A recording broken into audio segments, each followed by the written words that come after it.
গাজায় ইসরায়েলি আগ্রাসন নিষ্ঠুরতম পর্যায়ে পৌঁছে গেছে বলে মন্তব্য করেছেন জাতিসংঘ মহাসচিব আন্তোনিও গুতেরেস। ব্রিটিশ গণমাধ্যম বিবিসির এক প্রতিবেদনে এই খবর জানানো হয়। এই ঈদে জামা জুতো অ্যাকসেসরিজের ডিসকাউন্ট। জাতিসংঘ মহাসচিব বলেছেন, প্রয়োজনের তুলনায় উপত্যকাটিতে খুবই সামান্য ত্রাণ পাঠানোর অনুমোদন দিয়েছে ইসরায়েল। এ সময় তিনি গাজায় দ্রুততম সময়ের মধ্যে পর্যাপ্ত সহায়তা পাঠাতে ইসরায়েলকে অনুমতি দেওয়ার আহ্বান জানান।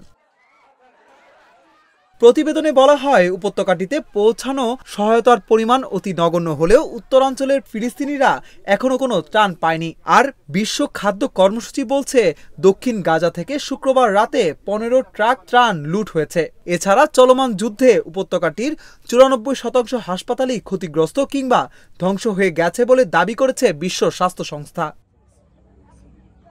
এদিকে গাজা জুড়ে ইসরায়েলি আগ্রাসনে নতুন করে নিহত হয়েছে অন্তত 76 জন ফিলিস্তিনি।